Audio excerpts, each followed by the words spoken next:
Football বিশ্বকাপ 2026-এর সেমিফাইনালে আবারও একটি গোল করে 2-0 গোলের স্পেন আবার একটি গোল করে 3-0 গোলের লিড নিতে গিয়েছিল, তবে সেখান থেকে রেফারির অফসাইড এবং অফসাইড করে সেই গোলটি কিন্তু বাতিল করে দেওয়া হয়।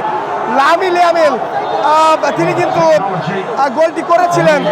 তবে বলে রাখতে চাই আবারও কিন্তু 58 মিনিটের একটি গোল, 58 মিনিটের পরে আবারও 60 মিনিটে লামিন ইয়ামালের গোল।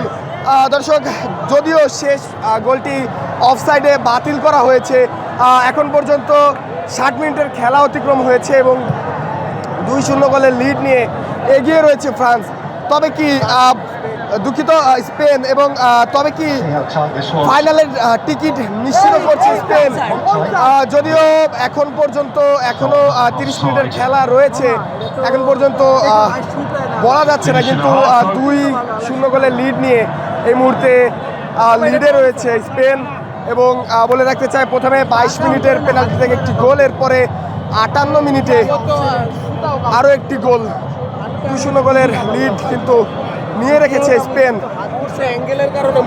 হাড্ডাহাড্ডি খেলা কিন্তু চলছে এবং রাজধানীর টিএসসিতে ভক্তদের ফুটবল বিশ্বকাপ সেমিফাইনালের খেলা সেটি কিন্তু জমে উঠেছে। আমরা দেখছি স্পেন ভক্ত যারা রয়েছেন তারা কিন্তু গোল হওয়ার সঙ্গে সঙ্গেই গোলটি উদযাপনে মেতে উঠেছিলেন। তবে লামিন ইয়ামালের 60 মিনিটের যে গোল সেটি কিন্তু অফসাইডে বাতিল করা হয়েছে। আবারও কিন্তু আক্রমণ ভাগে স্পেন,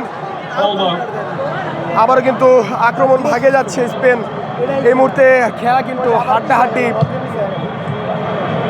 চলছে এবং বেশ জমে উঠেছে। দর্শক, রাজধানীর ঢাকা বিশ্ববিদ্যালয়ে যে টিএসসি এলাকা রয়েছে, টিএসসি এলাকায় ভক্তদের উন্মাদনা আমরা দেখছি। এবং এই যে পায়রা চত্বর এলাকা রয়েছে, পায়রা চত্বর এলাকায় সেমিফাইনাল ম্যাচটিকে ঘিরে কিন্তু কানায় কানায় পরিপূর্ণ হয়ে উঠেছে। আমি কিন্তু কথা বলার চেষ্টা করছিলাম ম্যাচ শুরু হওয়ার আগেই কয়েকজন ভক্তের সঙ্গে, অনেকেই আমাদেরকে বলছেন যে বিশেষ করে আজকের এই ম্যাচটিকে ঘিরে রাজধানীর ঢাকা বিশ্ববিদ্যালয় এলাকায় কিন্তু দুই রকমের চিত্র দেখা গিয়েছে। আমরা দেখছি আর্জেন্টাইন ভক্ত যারা রয়েছেন বার্সার সাপোর্টার কিন্তু জন্মগতভাবেই তারা হয়ে থাকেন এবং বার্সার সাপোর্টের জন্য স্পেনের সাপোর্ট কিন্তু তারা করছেন। অপরদিকে ব্রাজিলিয়ান অনেক ভক্ত আমরা কথা বলার চেষ্টা করছিলাম, তারা কিন্তু তাদের প্রিয় দলের বিশ্বকাপ ফুটবল থেকে বাদ পড়ার পরে এই ম্যাচে ফ্রান্সের সাপোর্ট তারা করছেন, এমনটি আমাদেরকে জানিয়েছেন। দর্শক, দুর্দান্ত খেলা কিন্তু চলছে। আমরা দেখছি স্পেন, আমরা দেখছি স্পেন এবং ফ্রান্স সুযোগ পেলেই প্রতিপক্ষের রক্ষণভাগ ভেঙে আক্রমণাত্মক হয়ে উঠছেন এবং আক্রমণাত্মক ফুটবল কিন্তু তারা খেলছেন।